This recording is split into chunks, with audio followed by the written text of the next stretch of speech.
Welcome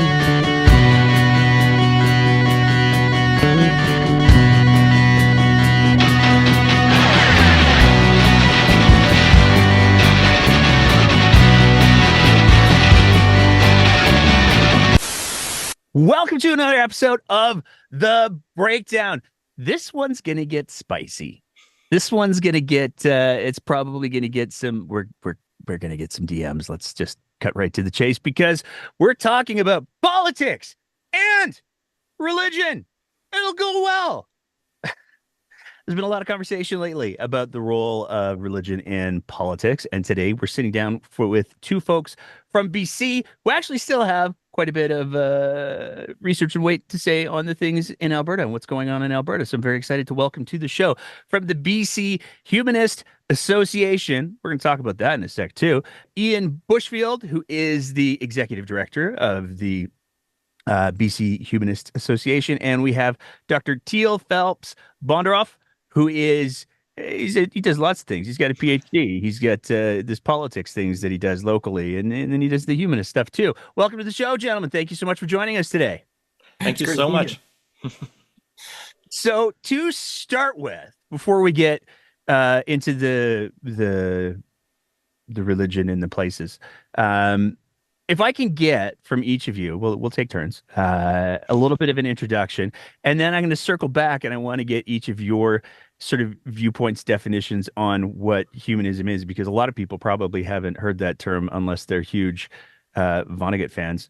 I'm a huge Vonnegut fan, so he's written extensively on it. But let's start with you, if you don't mind, Ian. Who is Ian Bushfiled, and what do you do? Yeah, I grew up in Balzac, Alberta, which I can actually say to you because I bet your listeners may have actually passed the sign or the Cross Iron Mills Mall. I grew up before it was there, right? I went to university in Edmonton at the U of A and did engineering and engineering physics, and I got involved and I founded the University of Alberta Atheists and Agnostics. My family was always secular, non-religious, and when I was at undergrad, it was the time of like the big new atheist stuff, right? The Hitchens and Dawkins books were out, and we were walking through campus clubs fairs, and there's like 300 clubs, and like a quarter of them are religious, and we're like, well, where's the other voice? And so I got together with some other students, and we launched a club that got hundreds of members to sign up right away. And so we were like, oh, there's an appetite for this, and we got active on campaigning on a number of things. We worked to end the convocation charges reference to God. Up until that point, Alberta, everyone who went through that school, they were charged to use their degree for glory of God and honor of their country. We petitioned and campaigned and wrote letters. And in 2009, they changed it for all who believe to serve your God, which was better. More recently, a new chancellor looked at that and went, that's stupid. Let's just cut the God stuff out and just make it a straightforward degree. So sometimes victory comes slowly, has been the lesson of my activism. I moved to BC in 2009 for a graduate degree in physics, but I always loved that activism, and that's how I landed at the BC Humanist Association, where I've been since, other than a 2-year interlude when I lived in the UK, but that's a story for another time. Okay. Dr. Bondaroff. Well, we actually have very similar backgrounds because I also grew up in Alberta, spent some time in the UK studying, and then came back and moved to British Columbia afterwards. But I grew up in Calgary. Actually, I got my start in politics in Calgary. I ran twice for the federal NDP in Calgary West, and I ran in Calgary Bow for provincial NDP back in the day. It's before the Orange Wave, both federally and provincially. But yeah, I'm the research coordinator for the BC Humanist Association. Teale Phelps Bondaroff, he, him. I do a lot of hats though. I'm a councillor in the district of Saanich here on Vancouver Island. We're the largest municipality on Vancouver Island. And I'm also the research director for Oceans Asia, a marine conservation group that hunts wildlife criminals at sea. And through that, I'm the world leading expert in sea cucumber wildlife crime, which is a very humble brag and a very achievable goal. But I'm also, I work at the Research Institute out of Norway, investigating international relations and the political strategy of marine conservation organizations. And I chair and I'm the co-founder of Access BC, the provincial campaign for free prescription contraception in British Columbia. And I'm currently heading up a national effort to get Bill C-64 adopted quickly. That's the bill around national pharmacare relating to free contraception, free diabetes medication. So if we weren't finished talking about politics and religion, we can add sex in there as well, Nate, and get the triple threat and cover all of our bases. But yeah, my PhD's in politics and international studies. I looked mostly at the political strategy of a group called Sea Shepherd, a marine conservation group. But since then, I've looked at everything from wildlife crime, fisheries crime, Canadian politics, Arctic politics, noise pollution, a whole bunch of different things. And I've been working with the BC Humanist Association as a research coordinator for, it's been a long time, and I actually don't know, it's been maybe 6 or 7 years. And we've been churning out research on a whole wide range of things from legislative prayer, tax policy, to school board policy, medical assistance in dying, and a whole bunch of other things. I gotta, I'm sorry, I have to go back into one of the things that you said there. Sea cucumber, what now? Sea cucumber, wildlife crime. It's always fun when I get to list the things I do because people pick out different things, right? Sea cucumbers are marine echinoderms. They're related to starfish. And what we found when we were doing a lot of work trying to, say, combat shark finning was that we were actually having a lot of success in reducing people hunting shark fins. But the question was, where was the demand going to go next? And the demand was going to go to one of the other treasures of Cantonese cuisine: abalone, fish maw, shark fins, sea cucumbers, maybe seahorses. And no one was doing anything on sea cucumbers. And just for context, the Yakuza allegedly made more money selling sea cucumbers in 2018 and smuggling them than they did methamphetamines. So we've got intersections of organized crime, wildlife crime, environmental crime on the high seas. And Oceans Asia does a lot of work doing investigative work behind the scenes. And just actually have a paper I'm working on Canadian sea cucumber crime and seahorse crime around the world. And it's not sea cucumbers doing the crime. It's people stealing, smuggling, poaching, lying about import, export papers, and all sorts of other things. By the way, that's a conversation for another day. I've got at least 6 hours on that, and several publications that I'm happy to dive into, that this interesting connection between organized crime and wildlife crime that people probably haven't heard of. But yeah, sea cucumbers, they can sell for thousands of dollars a kilogram, and they're really important for marine ecosystems as well. I was hoping a little bit that the sea cucumbers were doing the crime because that sounds like a children's animated show just waiting to happen. The only thing they steal is your heart, Nate. But I had no idea that there was that much. See, that's going to be the tagline: learn about prayer in politics and sea cucumber crime. So I think that'll probably get people's attention no matter what. But When you're talking about animated children's show, I actually had a book chapter come out on sea cucumbers in popular culture, and I've got a whole hour-long lecture on everything from sea cucumbers in anime to historical Japanese erotic art to Inuit throat singing and songs and cultures. So that's a whole other conversation for you need some a fun deep dive You into the benthic world of echinoderms.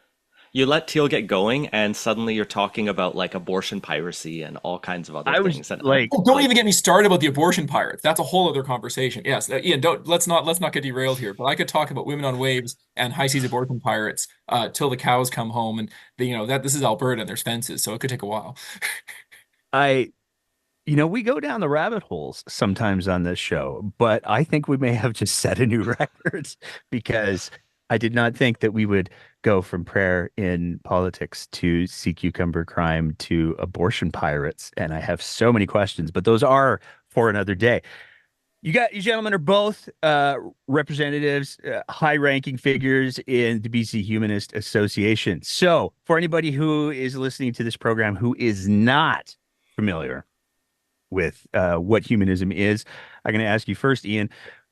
What's your broad definition interpretation of humanism? yeah, you mentioned Kurt Vonnegut, and that's a great resource if you love reading a lot. Like humanism is one of those worldviews where there's tomes, and philosophers love to go off and write a lot of deep, hard to access. Uh, I do a lot of more communications and PR, so I like pithy things. So I like saying it's about hope, compassion, and science. I like saying the belief you can be good without God. So it's a materialistic kind of approach to the world, a naturalistic, where the answers to the big existential questions are within human capacity. I will say, some people say, do you have to be an atheist to be a humanist? And like, if you read all of the literature, you're most likely to be an atheist if you're a humanist, but it's not a requirement in our bylaws or anything like that. I like to say humanism makes belief in God irrelevant because we've answered the big questions through reason and philosophy and science rather than, supernatural appeals. Okay. Dr. Bondaroff. As the executive director of PCHA, I think Ian does a much better job describing what humanism is. I like the good without God. It's one of those, humanism, I think, answers the question of like, atheism is really just the lack of belief in a God or gods. and doesn't really present any kind of philosophical approach to the world beyond that. It's just like, hey, we don't believe in unicorns, we don't believe in gods, we don't believe in this, we don't believe in that, but that doesn't really present an affirmative way of looking at the world. And humanism is a kind of way of doing that. And I always see it as sort of the human word in there to me is talking about the basic human dignity of the worth and human dignity of all people. And that's a really important theme for me, at least, where we see people as people who are worthy of rights and dignity and respect. And those that rights and respect, dignity and respect don't come from some kind of deity, but they come from our fundamental worth as humans. And from that flow a lot of other concomitant things as well. I mean, to paraphrase, I'll go with the words of Mr. Vonnegut. You've just got to be kind, kiddies. So it's not. So is humanism? Does it take for your gentleman's interpretation of it? Does it take an adversarial role with religion? Is the goal of humanism to eradicate all faiths, or is it? I mean, do what you want. I think it's such an individualistic philosophy in so many ways that you get people approaching it in so many different ways. As an organization, what we've tried to do is promote secularism as a societal concept, right? This idea that the government needs to be neutral. And that's what we'll get into in a bit with some of our work and our research.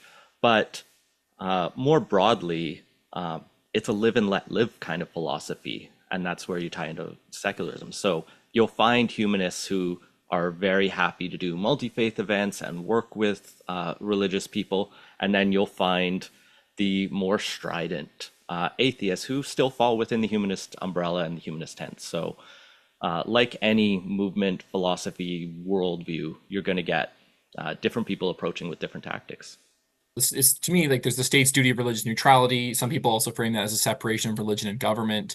And there's a lot of knock-on effects there. But also one thing the BCHA has done, which I'm quite pleased to see, is also filling a need for community and connection with people. This is not related to the work we're talking about today, but there's a really excellent piece that the BCHA put out around death and dying, right? Often people will turn to religion or deities or sort of those kinds of traditions when they're encountering these sort of life traumatic events. And they don't have to. And the BCHA has an excellent resource book on that. And I mean, Ian's been more involved in that than I am. But I like how the BCHA, we do a lot of advocacy around the separation of religion and government and the state's duty of religious neutrality. But we're also doing work around building community, connecting people around shared values. And that's one of them. The other one would be like humanist chaplains. So looking for ways of solemnifying occasions, like big life events, without having to turn to religion, because that often makes people who don't believe in the specific religion or religion in general feel excluded. And we want people to feel included in these kinds of events. So as Ian said, if you're having a big ceremony at the end of your school term, it's graduation, you want everyone to feel welcome in that. And so we should be able to have these sort of not necessarily invocations, but we should be able to have moments and ways of solemnifying these occasions without necessarily relying on religious traditions, which exclude people who aren't part of those faith traditions. Okay. I guess the point that I was trying to get at is uh, when we're talking about humanists as a broad group, it's really important, and this is one of the things that we try to highlight as aggressively as we can on the show. It's important to highlight it's not a monolithic group. So there's going to be in any group. I mean, you've got if you take a look at Christianity as a broad concept, you have the Christians who are delightful people and they don't cause very many problems. And then you have the Christians who like to light crosses on fire and blow up federal buildings. So there's a diversity that exists within any group. And so to try to paint humanists with only one brush, we're speaking in broad terms here today. Is that a safe approach to take for the conversation we're going to have? Yeah, Yeah, I think so. Oh, I was going to add, Ian, sorry. I was going to add that I think yes. And one of the great things about the work that we're doing, when you fight for things like the separation of religion and government, you actually help everybody because the religious freedom, freedom of religion and freedom from religion benefits people of all faith traditions. It's one of those things where we often don't really think of it this way, but most people don't want the government intervening in the practices of their faith tradition if they have one. They wouldn't want the government telling them how to do their sacraments or how to pray, when to pray, what direction to face, who's welcome, etc. In their religious gathering places. And so a lot of the work that we do, I think, helps a lot of people from diverse religious backgrounds, including deeply religious people who just want to be able to practice their religion and not have the state intervene. yeah, and I think when we're talking about Alberta, like not every non-religious person is a humanist, but Greg Epstein, who's a humanist chaplain out of Harvard, wrote a book about humanism that he said, 1.1 billion people are non-religious in the world. Humanism's kind of what they believe. And that, it's not universally true, because you could be a nihilistic, like there's no hope for the future and we should all not care about one another kind of atheism. But I think most non-religious people do try to approach the world from a vaguely humanistic kind of approach. And when we're looking at Alberta, the largest religious demographic, the plurality, 40% are non-religious. Alberta's the second least religious province in Canada after BC, where 52% are no religion. Like I find that stat always kind of baffles people or surprises people, because, we think about the religious battles in Alberta and we know there's a strong religious conservative movement there, but we don't talk enough about how many people are secular in Alberta. Roughly how many people is that? Like, do you have the number off the top of your head? I have Census Canada's 2021 data open, and it's 1.67 million people Are not religious. no religion. Yeah, That's almost half. yeah, it's 40% when the census asks, what is your religion, even if you're no longer practicing. So you get a bunch of cultural Catholics who like never go to church, possibly don't even believe in God, saying, yeah, I'm Catholic, in that census as well. Okay. Today, we're here to talk about religion in institutions, particularly political institutions. And you kind of alluded to it a little bit there with the separation of the church and state. And I'm curious. I'm going to open with this question, and I'll give it to both of you, and then we'll take turns, and it'll be delightful. But it seems like if you take a look at the broad history, the story that we tell ourselves about the history of Canada, there is this very Judeo-Christian background that informs our legal systems, that informs our laws, all of those things. And over the last little while, I don't know, 5, 10 years, maybe, probably longer than that, there's been sort of this growing acceptance of, oh, hey, not everything is straight up Christian, which has always been a fascinating thing to me, because like, even if you go Christian, there's been some pretty sizable conflicts between different flavors of Christianity over the years, cough, Ireland, cough. But there has been this expansion of awareness of there's all of these different religious groups that are present. Is the concern, I'm curious, is the concern about having prayer in institutions a logistical concern, or is there a bigger piece? Because like, it feels like to me, if you're going to do a Christian prayer at the opening of the legislature, then you also have to do, you have to acknowledge all the other major ones. So we should be doing multiple different First Nations prayers. We should be doing Muslim prayers, Sikh prayers, Hindu prayers, Buddhist prayers. I mean, the legislative sessions are already a bit of a train wreck. So is it a logistical thing, or is there more to it? There's so much in that question, Nate. Oh yeah, Okay. there's a ton Yeah. there. I might start by speaking with from municipal council perspective. Ian, I don't know if you want to talk about legislatures, but one of the interesting things about this project is when we started it, the Saguenay project, which investigates prayer in municipal councils and legislatures across the country.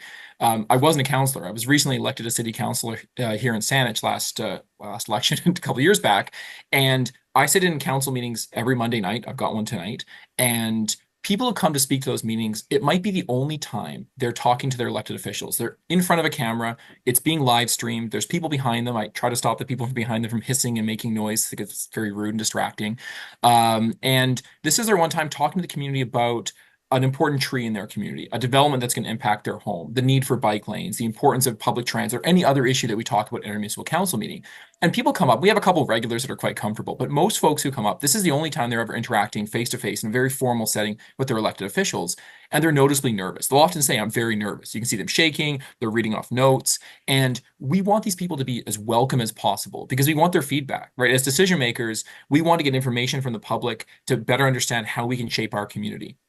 And this is really important information from folks. We listen. I always take notes, and we don't want to discourage people from coming. And one of the challenges you would have if every meeting was starting with a Christian prayer would be people who weren't belonging to that religion or even that sect of that religion would feel excluded. It would say, you're less welcome here. You're a guest in this space, whereas other people are more welcome. And it puts another barrier preventing people from simply accessing and sharing their views with their elected officials. I mean, it seems symbolic in that sense, but it's a really tangible thing. We want people to feel welcome in those spaces. And municipal politics is really that grassroots politics. It's what took me from being an international relations scholar into, dealing with stop signs and road safety and housing, was because you can make a tangible impact on your community. But to do that, you need to know what the community wants, and you want people to feel welcome in that space.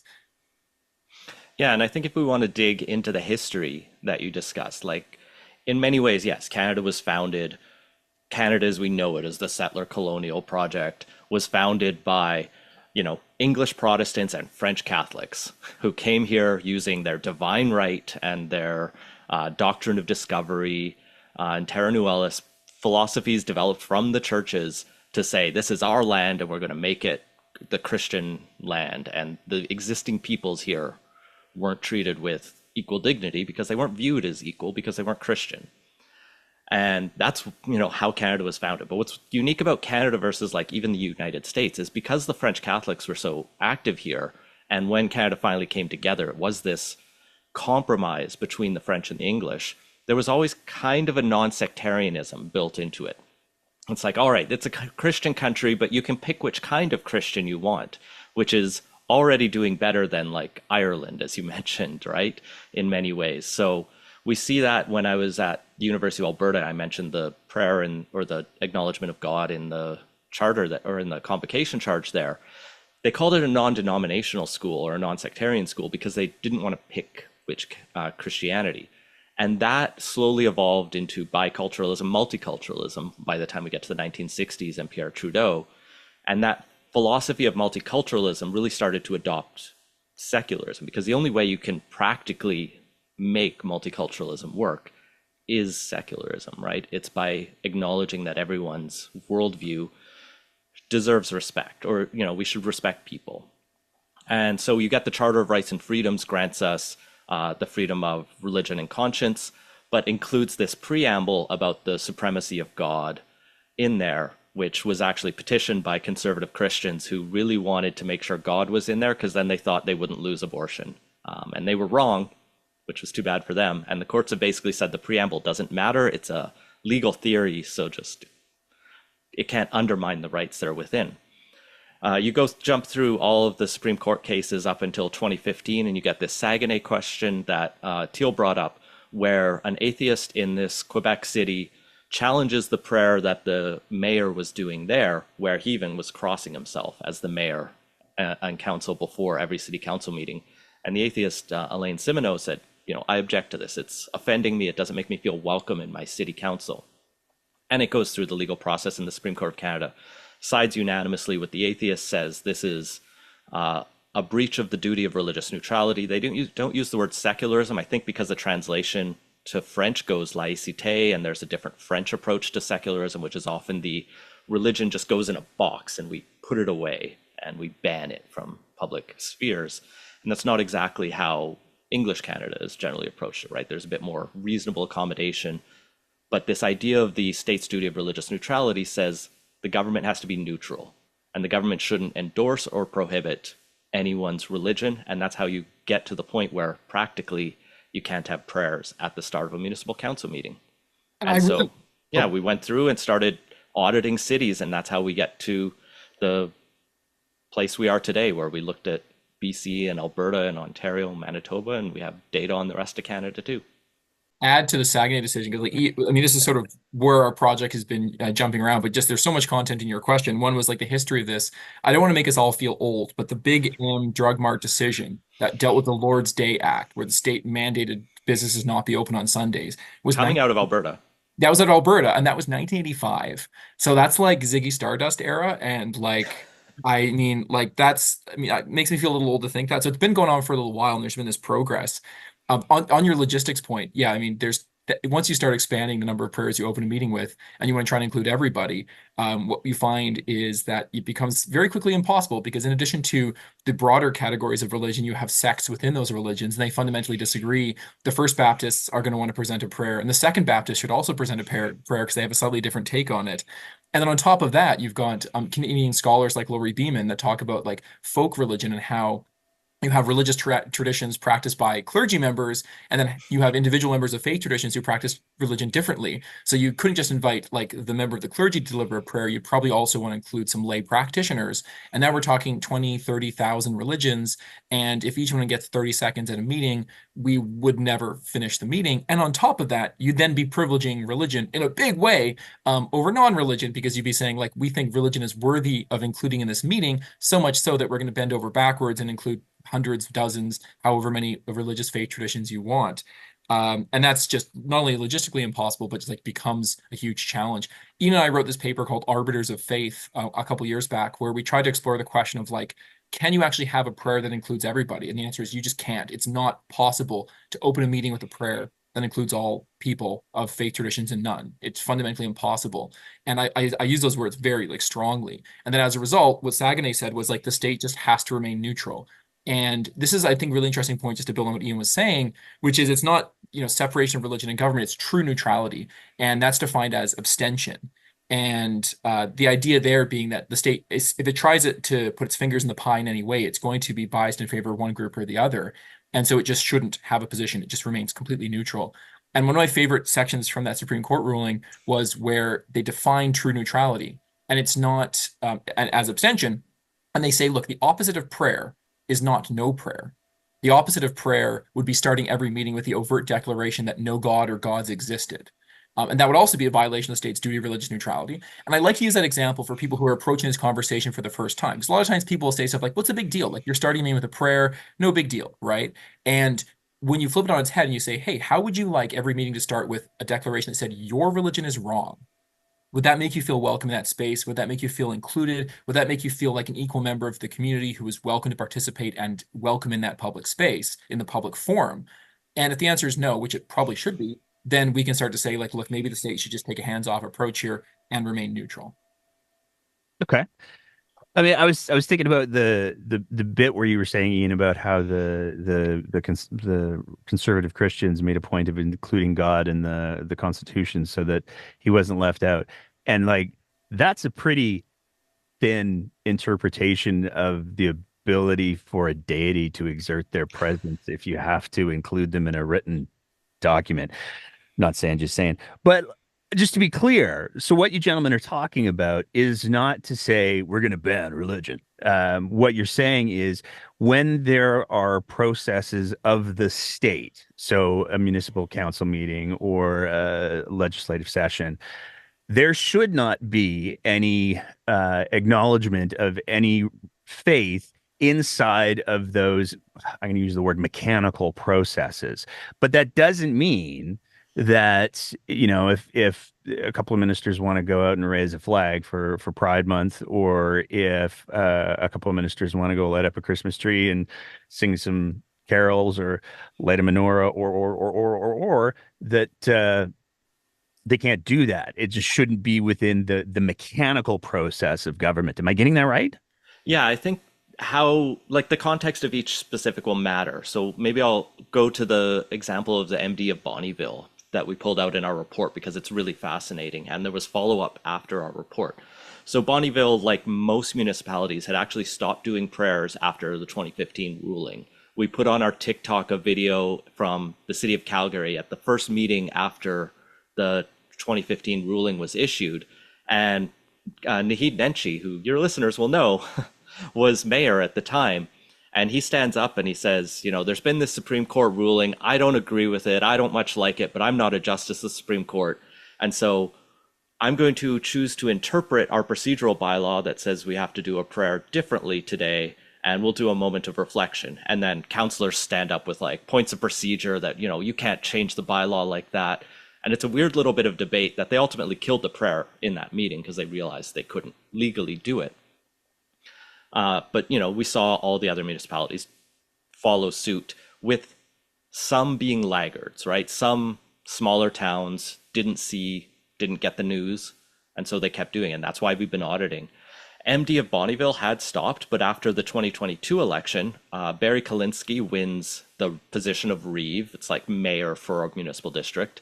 And Kalinsky is a member of one of the local churches, a very prominent one. He was actually in Haiti recently on a mission trip, And because of the political instability there, he got stranded and he couldn't fly back to Bonnyville to, you know, do his job because he was too busy working at this Christian orphanage in Haiti.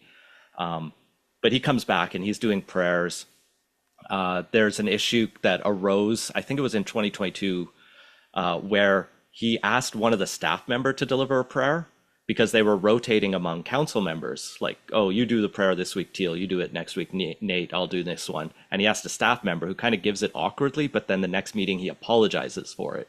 Clearly, like, having been told you can't tell your staff to pray because there's multiple levels of power issues going on here. Like maybe that person isn't religious. Maybe that person doesn't feel like wanting their religion to be public, right? There are a lot of religious traditions that don't believe in public prayer. And so Kalinske, you know, apologized for that, and they go back to just having council members deliver prayers. And then we write to them in the process of writing our report, as we wrote to most municipalities where we identified prayer, saying, hey, did you know about the Supreme Court ruling? Are you going to stop? And we never heard back. We filed a bunch of FOIs, and they sent us a bunch of letters, like in the mail with every FOI notice. And then we go back after we release the report, we see that at that exact time, one meeting has prayer and the next one doesn't. And we put out a little release about this. And I talked to, you know, the Lakeland Connect, one of the local papers up there. And they go and get a comment from Barry Kalinske, and he said, they were using the Supreme Court against us, which is not how the law works. But what I think is interesting to your question, to actually bring this all back, because I wanted to work the story in anyway, he says, I believe in praying for my council. I'm praying for the area and the MD and my workers and residents. That's the way I believe, but I won't put my people in jeopardy. I see some of their points too. If you believe in God, don't believe in God, I understand that. And like what he's saying is, you know, I'm still Christian. I'm still going to pray for my council. But he recognizes now that he can't do it as Reeve in the start of the meeting. Like we have no issue with him praying before meeting. If he's a Christian and that's part of his faith, that's great. But it's got to stay in your personal hat rather than your Reeve hat. It's all about the official capacity too, right? So like as a city councilor, if I'm discussing a new development project in my community and a deity came to me in a dream and inspired me to support mixed use 6 stories on Shelburne, I could mention that in my discourse about that issue. I probably shouldn't because that's not a very good reason to support mixed use on Shelburne. But by the same token, the issue there is like really having time allocated to religion in the meeting. And what that does is saying like, hey, we're going to have an agenda item, which is prayer. And that turns the space into one where it's preferentially favoring people with theistic beliefs over non-theistic beliefs, and then obviously one religion over other religions, and that becomes a problem in that case. On your broader point, though, I would say that there's definitely a distinction between, say, a city raising a pride flag as a show of community and support. It's Pride Month right now, right? So you know we're going to get together, we're going to say people are welcome here, and we're going to oppose hate and bigotry.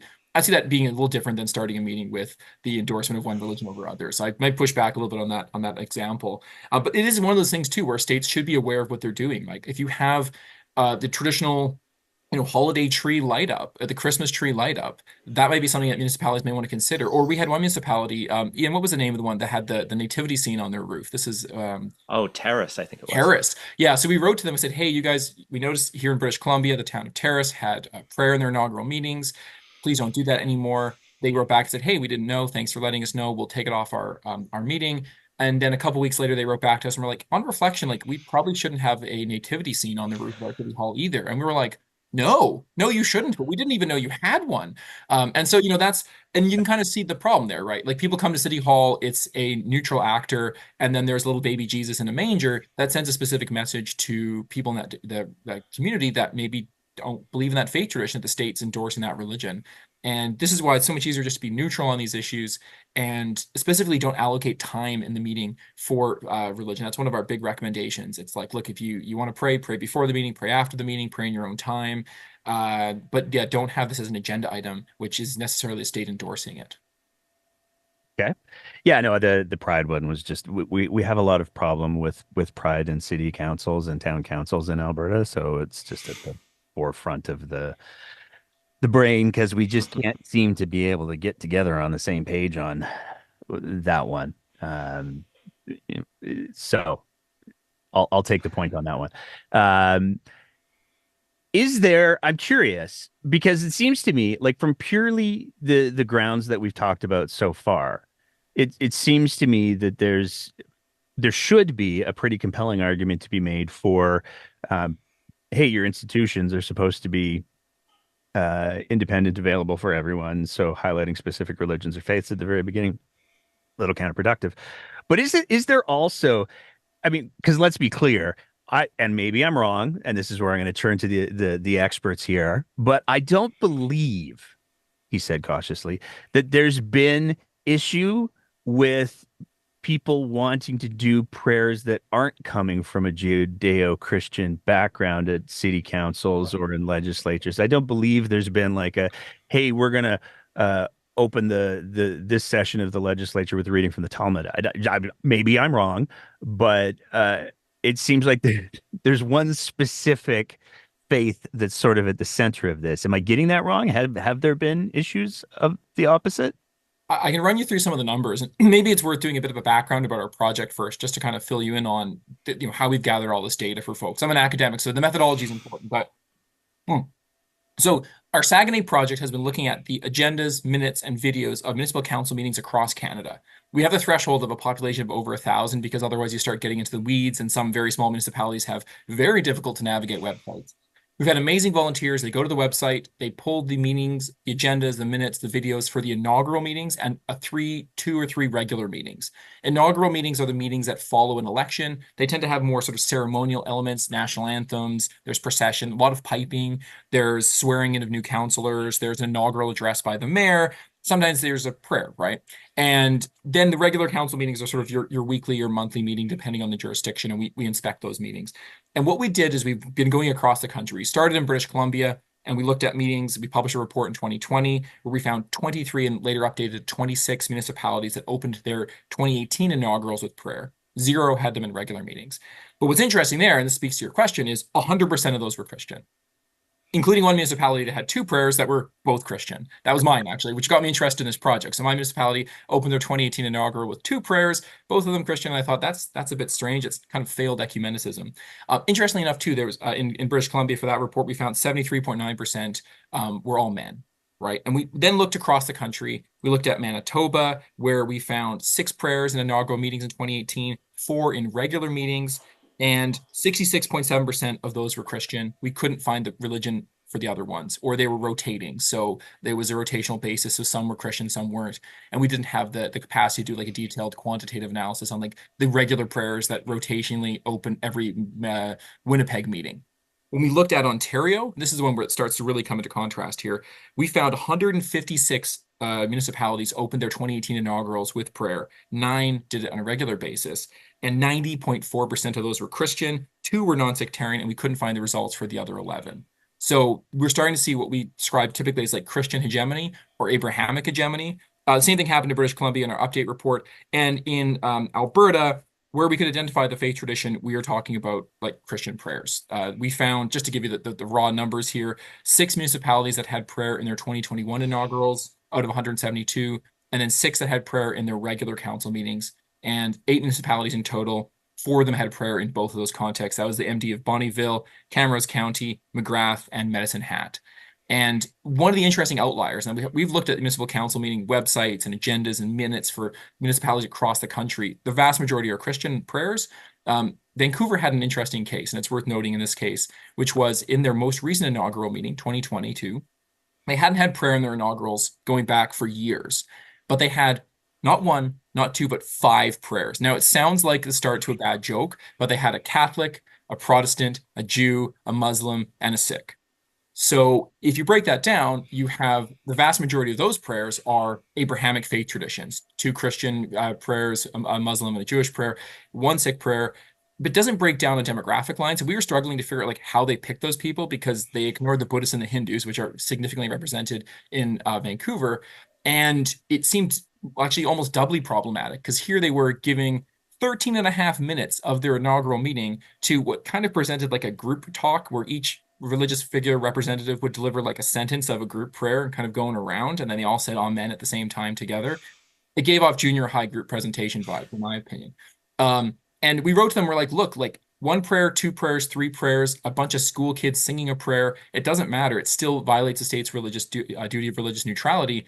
And I'm actually really pleased to say, and Ian can probably bring up the wording of the letter, but Vancouver, when our lawyers wrote to Vancouver, because they'd initially not responded to our correspondence, they admitted to wrongdoing, and that was that. Like they were like, oops, we violated our duty of religious neutrality. It was a very short letter, one sentence, and that was that. Well, it took threatening them with a lawsuit. We, Yeah. of course, but we went back and forth. Initially, they got us one response before we involved the lawyers that was like, we respect their duty of neutrality. And it's like, well, but did you? And then they clarified that in the future, it's a matter for the mayor-elect to decide the situation of the inaugural, which is weird because someone who hasn't been sworn into office should have no authority, you would think. But I get why city staff would want to involve them. But, a mayor-elect doesn't have supreme authority, right? They can't say, well, we're going to divide this audience and not allow women in, for example, right? That would be clearly unconstitutional. It would violate so many different human rights laws. And this is the same thing, right? This is a fundamental human right. And so the city still does have its obligation. Our lawyers went back for clarification. They went, yeah, we acknowledge our 2022 meeting violated the duty of religious neutrality. And we went, all right, we're going to drop our lawsuit because what's the best case scenario is we get a court to say that, and they've already said it. So we weren't, ambulance chasing for money. We were happy with getting that clear result. And the fact that the city of Vancouver wasn't willing to fight with a multi-faith kind of quote unquote inclusive prayer situation should tell you a lot about what smaller cities should think about when we raise this issue with them. And this is actually really showing the power of secular advocacy, right? It's like when our project started in British Columbia, we had 26 municipalities that had prayers in their inaugurals. And as Ian said, we didn't just like put out reports and kind of wave our hands around. We also did letters to them. We did surveys, and most municipalities would receive a couple of letters from us. And we now whittled that number down to basically like maybe one, Parksville, that hasn't like fully committed. But that's not bad for a couple of years of like advocacy, the research, which is sort of the approach that our research team takes, which is like do good research, wave it around in the world, talk to people, communicate about it, and you get change in the world. And one of the things that's really noteworthy, because as an academic, we're often trying to, look at that causation versus correlation challenge. And there was three municipalities we accidentally missed in our first survey of 2018. That was Belcara, Delta, and West Kelowna. We just somehow missed them because their meetings were weirdly scheduled. And they all had prayer in their 2022 inaugurals because they hadn't received correspondence from us on this. But then we wrote to Belcara and we were like, hey guys, sorry we missed you, but like, you really shouldn't have done that. And they immediately had an emergency meeting on the weekend, called in their lawyers, and then changed their procedures the next day. And like that to me was the ultimately like good response. Like someone reaches out to you and says, hey, we noticed maybe you weren't aware of this. You're a small municipality with like fewer people than like a couple stratas. Maybe you should like follow the Constitution. And then they did. And that's a good response, right? A couple of municipalities kind of push back, and we've had Ian's doing some of the correspondence on that. There are some interesting pushbacks. Those ones, hopefully they'll have time to contemplate. But then when they receive a letter from one of our lawyers, then they often contemplate and kind of figure out if it's worth fighting on an issue that has been clearly identified by the Supreme Court. Like this isn't a wishy-washy decision. It's very clear. And so yeah, it's one of those things where we're doing like research, which we then use to try to create social change, and have been quite successful in it. I'm curious, Ian, if you could talk for a sec about the nature of that pushback. What is it that people are getting upset about? And I have to preface this by saying that I have my whole card waiting over here. But what is the nature of the pushback? It varies depending where it comes from. You see things like Bonneville's Reeve saying, this is part of our tradition, or it's important to me, us, our community. Why is this group from Vancouver yelling at us?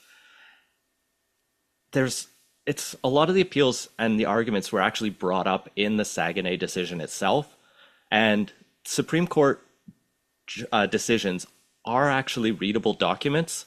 In this one, you just have to skip the admin law question about whether it's a reasonable or a correct standard of review that should have been applied, because none of us on this call really care about that, and probably most people who aren't lawyers care about that. But once you skip that part and get into like the constitutional questions, it breaks down the logic quite simply and talks about all of the different arguments that were brought up. And so, people like to appeal to tradition, but I think we've talked at length about how, as society has changed and evolved and broadened and become more multicultural, it's so critical that we include all these different perspectives. And the Supreme Court of Canada decision appeals to that, right? It references that multiculturalism is in the charter and that this duty of neutrality touches on that. It calls the duty of neutrality a democratic imperative to make sure that people can participate in their democracy. I think the one issue that is always fun to talk about is the, but why do you care issue, right? Because there are so many different things that we could take on by caring about secularism. And looking at Alberta, prayers at Bonnyville Council is probably not the biggest impact on people's rights and freedoms when it comes to religious liberty and freedom. And we know that there are strong religious conservatives influencing your provincial government hard on curriculum issues, on healthcare issues, on so many other aspects. But I think Teale and I both like to win, frankly. And I say that glibly, but it's important for activists to remember that if we can start to make these simple wins, we can build the case, right? The far right knows this. That's why they're going to school board meetings where you can make change really quickly and easily. But if we can start to rack up these important wins and show the case through our reports, through the media around these issues, through our discussions here, we can start to change the culture and make the underlying importance of secularism so clear to people so that they can bring those issues into and those victories into other discussions. So when we start talking about, well, why does the social studies curriculum matter? Well, it matters because we want to make sure it's inclusive of everybody, right? We don't want to highlight one approach to history that is focused on like the supremacy of one kind of racial, religious worldview, frankly.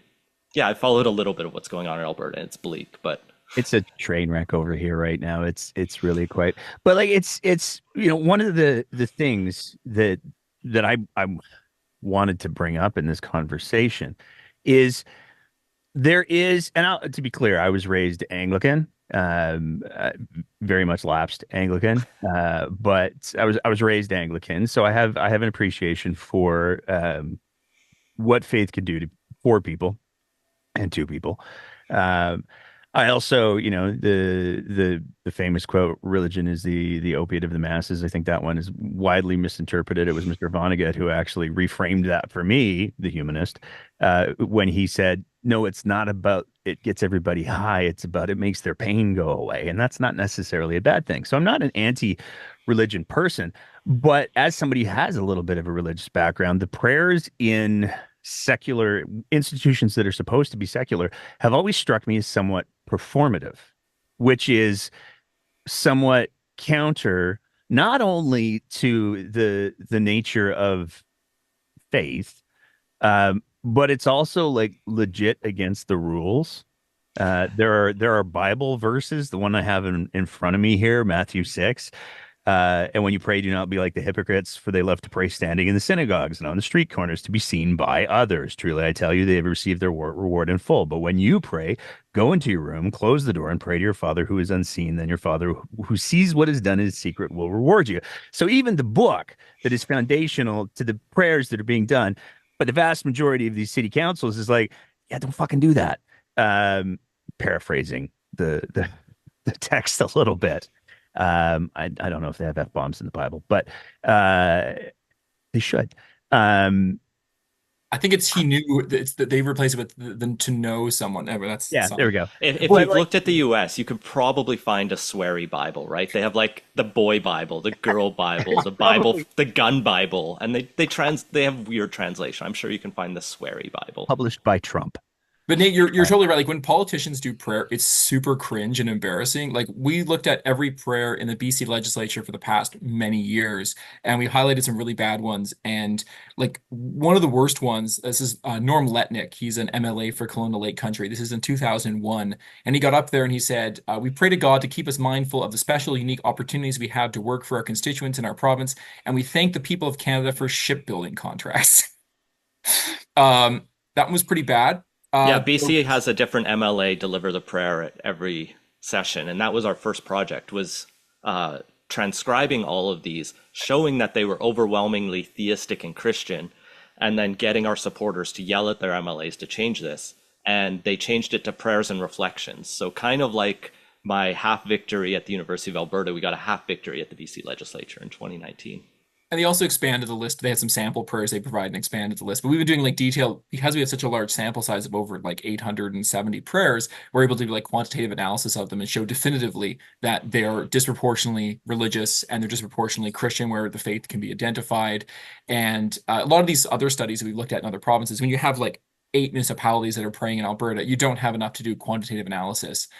But if people are interested in our report, we do break it down on some of the municipalities where we did have numbers, like the Bonnyville example that Ian gave. We do like some quantitative analysis on their last 20 meetings. We looked at another municipality where we have the breakdown, Camrose County, where we looked at 51 prayers, where they invited people from the community to come deliver prayers. And of those 51 prayers, 14 people came in. 100% of them were Christian. All but one were men, and there were only 6 denominations represented. But yeah, it is really like frustrating when politicians try to do religion, because it is just really not good. I guess I should use a collective noun here. We are not like very good at doing prayer. But a couple other things I wanted to highlight, like Ian was highlighting some of the objections to the policy. We've already talked about one, which is the God of the Preamble, which is very much put to rest in the Saguenay decision. But one of the other ones that often is raised is the idea that it excludes religious people. And we've kind of already talked a bit about that, which is that, by ending a practice, by taking away a privilege, we're not discriminating. We're simply saying everyone is now equal and fairly welcome in this space, which I think sometimes people struggle with. When we're doing our social media, people will say, oh, you're discriminating against Christians because you're taking away our prayer. And we're like, yeah, but you have to realize that other faith traditions aren't getting the same privilege, and taking away a privilege is not discrimination. It's simply that. It's saying you're no longer getting privilege in this space. And one thing I just wanted to add on what Ian was saying as well, which is, we're able to build on this kind of more symbolic work with the prayer, but it has really tangible impacts, not just on like how people feel welcome in a community and things like school board policy, but like tax policy as well. We've done a lot of work on tax exemptions for places of worship. And when you look at how they're done here in British Columbia, I can't speak to the Alberta experience, but in British Columbia, religious organizations, churches typically, but also places of worship, have a way easier time getting tax exemptions as compared to community groups running boys and girls clubs, or therapeutic horse riding lessons, or rowing clubs, whatever. It's much harder for those groups to get tax exemptions, and they have to jump through more hoops and renew more often, as opposed to places of worship that once they get it, they're locked in for good, and they don't even have to apply for most of their tax exemptions. And that has a dramatic impact. Like, that's $2.5 million in our municipal budget, which in our municipality is like a couple percentages of our budget, which is, that's your taxes right there. So there's very tangible things, but some of these bigger things that are very much entrenched, like tax exemptions or places of worship, those are bigger fights that are going to take a lot more years to sort of move the dial. And people are coming along. Like, we've already talked about demographics in Alberta and British Columbia and Canada and the world in general, but it's going to take a lot longer to make that progress. So we build progress step by step. And one of those things is just a very basic measure, making sure the state actually follows what the Constitution says about something. Because it's also worth noting, like, if we get a win on, say, tax exemptions for churches, there's no guarantee that municipalities will follow those rules. And that was one of the things that really got me excited about this project. Like, hey, 2015, the Supreme Court rules that you cannot have prayer in municipal council meetings. So we shouldn't have prayer in municipal council meetings, right? Wrong. A bunch of municipalities were still doing it. And so there's that need to follow up and continue to do advocacy. And you probably don't want to see our whiteboard, which includes all the different things we'd like to work on if we had more time, resources, and volunteer power.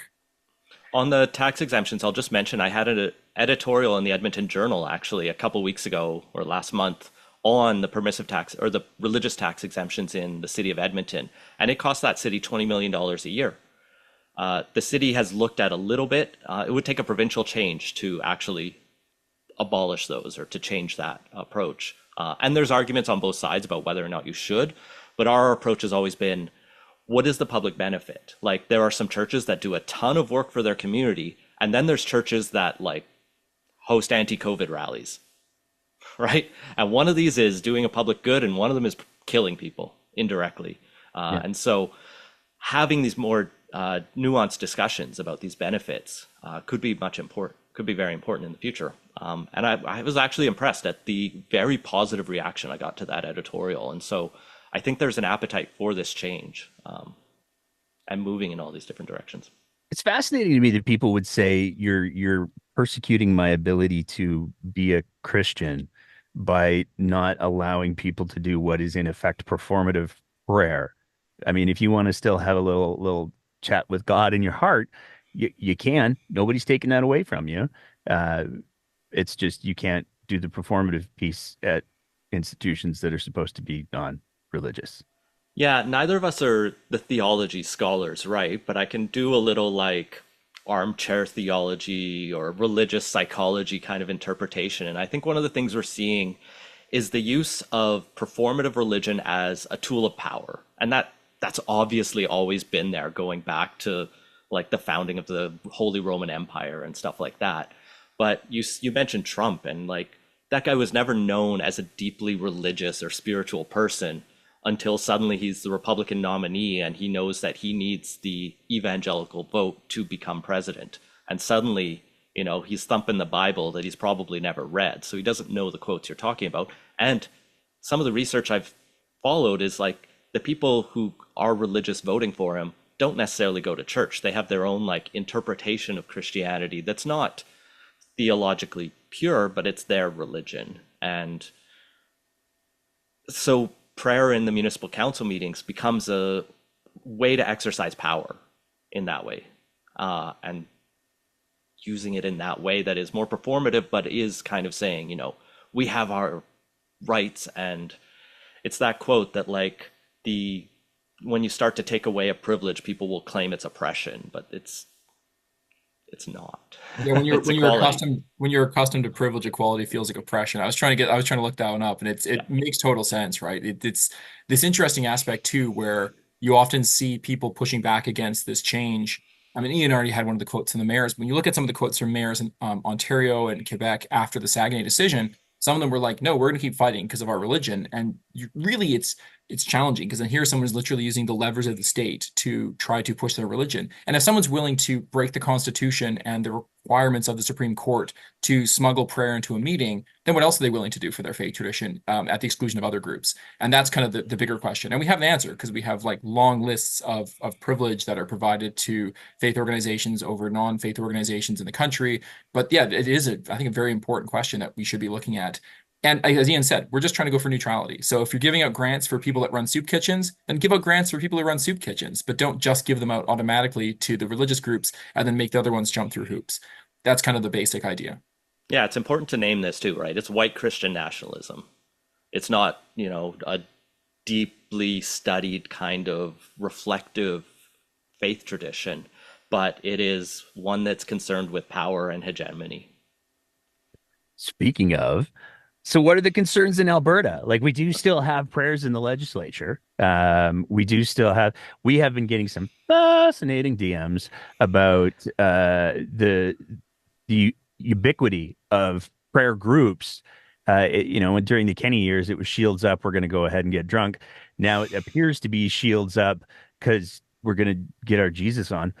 Um, what y'all doing about that? Oh, our capacity is so small when you say, we're the heads or, the big wigs at the BCHA. In many ways, we're it, right? Like we have an amazing volunteer team. We have a board of directors. But in terms of paid staff, I'm on full time. Teale is on a small contract. And when we're blessed, when we're lucky, we get some money for summer interns, but we haven't gotten that the last couple of years. And so, You should try prayer. yeah, we should try finding wealthier donors if you know any. We are a registered charity. We can't issue tax receipts. bchumanist.ca/donate. But we don't do as much advocacy outside of BC just for that reason, right? We have to focus what limited resources we have here, but because we'd started this project on municipal prayers and developed such a good capacity to do this and a methodology for it, and we had the volunteers, it wasn't that hard to start auditing the other provinces, and we're slowly writing up those reports. But chasing them all down gets beyond our capacity. So, we're leaning on volunteer groups like Rocky Mountain Atheists and Center for Inquiry Calgary that are getting started up to really take up the torch of secularism in that province, and definitely check those groups out. I was at the We Can Reason conference back in May, and there's some fantastic people there. And on the note of like prayer across the country, we started here in British Columbia. BC is one of the sort of outliers as far as legislative prayer, so prayer in legislatures. And I should make the distinction that the Saguenay decision that said you cannot have prayer in municipal council meetings exclusively dealt with municipal council meetings, and they were very clear that they're not touching legislatures or parliament or the Senate. And the reason they gave was parliamentary privilege. I personally think that's not a very strong argument insofar as parliamentary privilege cannot be used to shield discriminatory practices. Like if there was a rule that said that women couldn't participate in the legislature and that could not be shielded by parliamentary privilege, like in my opinion. And there's some lower court rulings on that. But when we look at legislatures across the country, we have a diversity of practices. So like in British Columbia, as we've already mentioned, every daily session of the legislature opens with a prayer delivered by a rotating like volunteer MLA. In Alberta, the speaker reads a prayer of their own devising. And so for a couple years back when we wrote up our last report on this, that was simply the speaker decided to deliver the prayer that was used in the British Parliament. And they would deliver that prayer and read it out, but they have the freedom to do whatever they'd like. If people are interested, we have a report on this that it's called our Legislative Prayer Across Canada, and we update it whenever changes are made. And it kind of surveys the different practices. Folks interested, Parliament in Ottawa opens with a prayer starts with Almighty God. We give thanks for the great blessings which we have been bestowed upon, and it ends with Amen. So it's a very overtly religious prayer. Some of the Northwest Territories have standard prayers like Yukon. MLAs in Northwest Territories deliver a prayer of their own devising. Same thing in Yukon, in Nunavut rather. And then when you get across the country, you have interesting practices, especially in the East. So Saskatchewan has a similar practice to Alberta, where the speaker reads a non-denominational prayer, allegedly, and those are in air quotes, by the way. The Manitoba's recently updated their practices to include an Indigenous land acknowledgement, which they hadn't had prior to that. But like Ontario opens with the Lord's Prayer. And that was only changed recently in 2008. They still open with the Lord's Prayer, which is an overtly Christian prayer. And now they have a rotating schedule of Buddhist, Indigenous, Muslim, Jewish, Baha'i, and Sikh traditions. And again, that's problematic insofar as it's favoring religion over non-religion and specifically favoring Christianity by giving it that exclusive space. Quebec has not had prayer since the end of the practice in 1976. When you get into the Maritimes, you're starting to get prayers for the king, lieutenant governor, legislature, followed by the Lord's Prayer and like overtly Christian content. And that kind of holds true across the Maritimes, except for Newfoundland and Labrador, which has never had a prayer in any of its sessions ever, so far as we know. And so there's a lot of diversity here, but we see a general trend, which is a favoring of religion over non-religion, and specifically Christianity over other traditions. And those things update from time to time. Like Ian said, we had a sort of small win here in BC when they changed it from prayers to prayers and reflections, and then expanded the sample list. But the fact that we literally have like the Lord's Prayer opening regular daily sittings of legislatures across the country is really a problem, and kind of speaks to broader problems as well, we've already kind of canvassed. And a big shout out to Nova Scotia for ending the practice in 2021. Well, that's right. But yeah, most provinces do still have prayer at the start. What's really unique about Alberta is because it's whatever the speaker wants, it's also transcribed by Hansard. Most of these provinces don't write it down. They'll write everything else from the debates down, but we had to go through the videos and have volunteers transcribe ours. Alberta, you can go look up Hansard and read the prayer that the speaker read. And what we would love to do if we had unlimited resources is pull the prayers for 20 years from Alberta and compare them, because I bet you'll see differences between what the PCs did back in their day, what the Notley speakers did in the NDP's day, what Kenny's speakers did, and what Nathan Cooper is doing today under Daniel Smith. I'm gonna get you back, Doctor, because you included treaty acknowledgement in your list of things that people did. I don't think those qualify as prayers. No, they don't. And actually, we've been very clear. You have a really good point. And like that's kind of one of the challenges too, right? Like here is a list of things they could include. Like in BC, the legislature can open with a list of prayers, or the MLA can do one of their own devising, and mixed in with those religious prayers and a couple sort of milquetoast, ecumenical ones is an Indigenous territorial land acknowledgement. And there's lots of problems with that. Like one is like conflating Indigenous practices with religion is problematic, especially a territorial acknowledgement. And you raise a really good point, and actually our studies have looked at that as well. So as we were going through the prayer in municipal council meetings across British Columbia and Alberta, we also, because we were there, we might as well look to see how many municipalities opened their meetings with Indigenous content. And this is a broad category of things. Generally, on a regular council meeting, meetings will start with a territorial acknowledgement, if anything. But some inaugural meetings will have other Indigenous elements. Those could include drumming, singing, speeches, traditional welcomes, invocations, blessings, or combinations of those things. And we track those over time, and we've actually noticed there's been a significant increase. So in British Columbia, in 2018, 38.8% of municipalities had Indigenous content in their inaugurals, not differentiating for different types. In 2022, 71.6% did. So that's kind of a significant change. And we have those numbers for Alberta as well, somewhere in my notes here.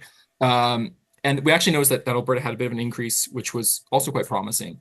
And it's one of those things where like we see this as a really important role for reconciliation. It's all ultimately performative, as we've already discussed. So like my Indigenous friends are always talking about reconciliation. Like, yeah, just sitting up there and saying mumbling the words isn't really doing much. We should have more substantive content. One thing that's really interesting too in Alberta is the mayor of Calgary was opening when she was delivering a territorial acknowledgement, wasn't just like reading off a script, but she would actually like introduce words from local dialects and talk a bit more specifically about what it meant to her, which is I thought was more significant than simply like reading off of a sheet.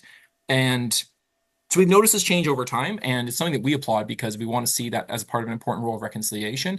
We also recognize that sometimes Indigenous content kind of is in that fuzzy area. So the town of Squamish invites a member of the local Squamish Nation to deliver a welcome or blessing, and that person also happens to be a Shaker priest. So he ends up delivering a prayer that's pretty Christian with some Squamish thrown in there. But also that seems like problematic for us to say, hey, local Indigenous community, please come out, do what you think is right to welcome us to your territory, but like don't do this, and this. Our recommendation is generally invite Indigenous folks from your community to do what they think is right and be non-prescriptive. And what we found was when you say, hey, can you come do a blessing? Person's going to do a blessing because you asked them to do a blessing. And we actually had a case where an Indigenous person gets up and says, like, I was asked to pray. We don't really pray in my community, so I'm just going to drum and like give out good vibes. And you could see like the tension there. It's like, yeah, like please come do blessings, but like, we don't do blessings. So yeah, our advice is just don't be prescriptive. Don't call it a blessing. Just say, hey, like reach out to your local Indigenous communities or community and say, what do you think would be appropriate in this meeting? Have like a constructive dialogue, which is kind of an important part of reconciliation, of course, and figure out what the best way to open that meeting is that is part of like reconciliation, but also reconciliation actually does something substantive. But yeah, we've been studying that. It's actually been like we have a whole data set. So if people are listening out there and want to take a deeper dive, our work on this has been mostly just reporting the numbers. We haven't taken a deep dive into it, but we do share all of our data, of course, because we do believe in that open data. And it's really important that we have this kind of progress, albeit like a performative, more symbolic one. Well, I think it's good that BC has seen such a big increase because y'all have had some work to do. Cough, unceded territories, cough. So there's probably a little bit more by nature of getting some of that stuff resolved. Covered a lot of ground here. Well, so I want to come back. You mentioned prayer breakfasts or prayer groups yeah. in that broader question of the Alberta legislature and those coming up. And this is something, we've seen a little bit around. And I know some folks listening will probably be familiar that the US has a really big prayer breakfast at the Capitol every year. And it's like a national day of prayer thing. And some of the American secular groups launched a day of reason to follow that. And that's a good kind of response. But we see that happen on a smaller basis here in Canada. Like there is a national prayer breakfast that happens in Ottawa, and they usually get the Prime Minister and Leader of the Opposition to speak at that and have a number of MPs and senators at that. And provincially, those happen as well. There's one that happens here in BC. There's probably, I almost guarantee there's one that... Yeah. Oh, we do. And it's wild because Smith is either agnostic or atheist, and she still goes. And it's like, I'm going back to performative, but and like the Manitoba had one recently, and it was at the prayer breakfast in Manitoba that new premier there, Wab Kinew, said, you know what, we're going to look at changing the prayer in the Manitoba legislature to make it more inclusive because it obviously isn't. And like he does identify his background as being theistic or spiritual and possibly Christian tied in there as well because of the complexities of colonialism. Or is just he believes it. I won't speak too much. I don't know his beliefs exactly, but so I think he's sympathetic to some of the values of having that kind of statement, but is also recognizing the importance of the diversity and including others. So we're trying to work our way to have a seat at that table to have speak to some of our research. But these prayer breakfasts come up quite a bit, especially at the municipal level. Like we're looking around and Prince George, a town in northern BC, just had one, and the mayor came and spoke at it, and it was held at like this municipal civic center, and we have an FOI that we just got the emails back and forth and all the contracts because there's actually nothing wrong technically with a private organization hosting something they call, the politician's prayer breakfast or the mayor's prayer breakfast even, and inviting all those people, right? That's what a private group can do. And politicians have an interest in going to these kind of events. Go speak at the Gurdwara, go speak at the temple, and go try and reach out to ethno-cultural communities, including Christian ones. But now the question for us comes, is it a private event or is it a public event, or how much mixing is there at that? And what promises are being made, I think is also very interesting and very important to find out. I think that's more politics, but I also think that there's a you know the way that I would kind of approach the religion in the legislature. He said, pontificating and speaking for nobody but himself. But the way that I would kind of approach it is you can't take a UCP flag into the Alberta legislature. You can't take an NDP flag into the legislature. You can't show that sort of branded party affiliation. You're not allowed to have that stuff in the legislature. But your faith, your religion, you can spray that around the room as much as you like. And there's some dissonance that exists there because there is a recognition, I think, that the legislature is supposed to be a nonpartisan. I mean, we're obviously being incredibly idealistic here, but there is supposed to be that, everybody in the legislature is working for the betterment of the people that they're there to represent, whether it's in BC or in Alberta or in Ontario or. Obviously, that's not the case to the degree that many people wish it was, but there are rules in place that say, hey, we got to be clear who we're working for here. And it's fascinating to me that we can have all of these rules saying that you can't have props and branded stuffs in the legislature unless it's your faith. And then fill your boots. And if you happen to be the ruling party, and if you happen to be able to choose the Speaker of the House, then you get to choose the faith that is most often represented in the legislature. And that to me is like, oh, that's can we just have the UCP and the NDP flags? Because that feels cleaner. Like a soccer stadium, and they do ask you what side to Right? sit on there with like painted faces. I was gonna just add, like, the Saguenay decision spoke about two things. One was opening meetings with prayer, but the second complaint was there was a Virgin Mary with a light with a votive candle there, Ian, I think it was, and that was actually not engaged with by the Supreme Court. But you do see religious symbols in legislatures across Canada. Specifically, I'm thinking of Quebec, where there's a giant cross in l'Assemblée nationale. They took it Um, down recently. They well, did finally they? did. Yeah, it was a Oh, year I or two missed ago. that. Finally, yeah. There was. The Well, in that case, I'll rephrase. There was a giant cross in the L'Assemblée, which is like deeply problematic. But you're speaking of like other aspects too. One of the projects we're launching over the summer and we'll be kind of working on in the years to come is like sumptuarial regulations, which is a good vocab word for folks. But basically, that's like dress codes, right? And like when you look at how dress codes work in legislatures, there's lots of problems with them. Like here in British Columbia, we had a scandal about the fact that women like had to have their shoulders covered. So we have like very sort of sexist dress codes as it related to women in legislature, which fortunately those were updated because they were deeply problematic. But then on top of that, you have like religious privilege. So like in Parliament, you're allowed to wear a hat or head covering for religious or cultural reasons, which seems reasonable. If you want to wear a hat, you should be allowed to wear a hat. But if you aren't wearing an overtly religious head covering, you are going to get hassled by security at least three times, or at least that's been my experience. The last two times I went to question period and had to explain the hat that I was wearing to multiple security folks. But in British Columbia, those regulations are not the same. So our project's just started off and we're looking at like how dress codes work in legislatures. And my take on it would be that you shouldn't tell people how to dress. They're adults, right? Like obviously don't have a beer dispensing helmet and a top hat that's going to obscure other people's views and maybe not like rude words on your t-shirt. But like if someone wants to wear a hat or a scarf or, whatever kind of general clothing requirements, that generally should be allowed. my MLA growing, or sorry, my member of parliament growing up was Myron Thompson from the Progressive Conservative and later Canadian Alliance and Reform, and I think he was always a Reform actually. But his big fight, one of his big fights of his life, was his right to wear a cowboy hat in the House of Commons because it was his cultural identity as an Albertan to wear that. And I think he may have won, but it was like one of those deeply embarrassing moments for Alberta. But it's also like, A victory that's not. yeah. But it's one of those things too, where like these are symbolic, but ultimately they kind of underscore like religious privilege in society, right? Like we might laugh about a cowboy hat. I mean, I've got a nice Lamley's 4X beaver hat when I dust off for our local agricultural fairs as well. But no one would think twice about religious head covering, which we shouldn't, right? Because we wouldn't want to discriminate against people who had religious head coverings. But then why would you give them extra additional privileges and say like you can leave your headscarf on, but you're going to have to take off your peak cap? And you're allowed to leave your turban on, but the cowboy hat has to go, right? Like it Yeah, seems we don't like need to double hate standard. Myron Thompson for his opinions on cowboy hats. We should dislike him for his homophobia and other terrible politics.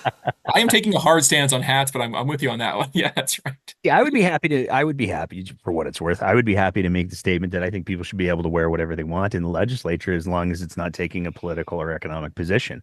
I don't want to see people going into the Alberta legislature wearing like shell shirts. And I don't think that people, like when people were removed from the House of Commons for having the I love Canadian oil and gas, that's definitely advocating. So I think if it crosses that line to advocacy, open like naked advocacy, maybe naked isn't the right word because we're talking about clothes, but uh, then yeah, maybe there's some boundaries that need to be in place. But if it's not, then who cares? Yeah, we're still exploring that. That's still a very new project for us. I think that's a very reasonable point, right? I would say maybe like visible genitalia, overtly political commentary, and things that prevent other people from seeing and participating might be like reasonable restrictions. But yeah, if you have like you wouldn't say you can ban like purple shirts versus blue shirts, or everyone has to take off their glasses or whatever. So it's an aspect that we'll have a report on that. We can talk to you when that one fully comes out because we're Perfect. just starting it off. But it is fascinating, and it does speak to this overall sort of interesting privileging that we often afford religion over non-religion, which seems to be deeply seated, but also very exclusionary. We're coming up to the 90-minute mark here, so I want to put a pin in it with the promise that we will have more conversations in the future because I really enjoyed this and it went really, really quickly. So I want to ask each of you any final thoughts, any big takeaways, any plugs, anything like that that you want to throw out there. And Dr. Bondaroff, I'll throw it to you first. I want to provide people some fresh numbers. So if you're living in Alberta and you're in Camrose County, Cardston County, Chestermere, Flagstaff, McGrath, Medicine Hat, or Pincher Creek, write to your city councils and ask them why they had prayer in their inaugural or regular council meetings, because they shouldn't be doing that. I found I found the information for Indigenous content as well. So we had 18% of inaugural meetings in the last inaugural round in Alberta in 2021 had Indigenous content. That's 31 municipalities, and 58 or 32.8% of municipalities have Indigenous, typically traditional welcomes and rather territorial acknowledgements in their regular council meetings. So those are kind of the numbers from the Alberta perspective. I would encourage folks to sort of stay vigilant on these things. Like one of the lessons I've taken away from this project is we can have hard-fought Supreme Court rulings that move things in the right direction, that make progress on making our society more inclusive, more welcoming to all folks, and help support the state's duty of religious neutrality. But we also need to be vigilant. Like the work that the BC Humanist Association is doing is important, and we're making a difference. Like we have our approach, our theory of change is do good research, wave it about, and then get that change in society. And we've been doing that with our legislative prayer work. And my hope is that we can keep expanding it to work in other areas. And I'll probably pass it over to Ian for a more shameless plug, but we are like a charitable group that does this work with mostly almost all volunteers. And it's good quality academic work. And if folks can take a look at our reports, we've always got detailed literature reviews and citations. And I would encourage them to engage with the work and let us know if they notice other situations where the state's violating its duty of religious neutrality. Yeah, so many issues of religion in Alberta government are so intractable, right? The funding of Catholic schools equal to public schools. Uh, in Ontario, I know there's some groups doing some incredible work. Like we just spoke to someone who founded Alumni to Amend Section 93, which is a group in Ontario that looks at the Catholic schools there, and specifically their people who've graduated from Catholic schools and go, we shouldn't be funding these. Because there are Catholic school boards in Ontario and probably in Alberta that refuse to raise pride flags, that have anti-abortion groups come to their schools. There's Catholic schools in this country that take public money and then use it to put kids on pro-life buses and send them to March for Life rallies. Like this shouldn't be the case. And that one's a really difficult one because politicians don't want to talk about it, right? And so doing this work and trying to build up this case of the importance of secularism is how we get to the point where we can start to tackle that. Like I could talk for another hour and a half about religion in Alberta schools because beyond the Catholic schools. There's the independent schools, which we have in BC as well, that get public funding. There's alternative programs in public schools in Alberta where they are teaching religion in like Edmonton public schools, and that's its own unique issue. And then there's the curriculum fuckery. So it's just, like you said, a disaster, a train wreck mess. But there are glimmers of hope here, right? Because we can make a difference at these smaller ones. And like Medicine Hat is raised there, but it's like the least offensive of these, because there the mayor just says, we're going to open with a moment of prayer or reflection, and then they just have a silence.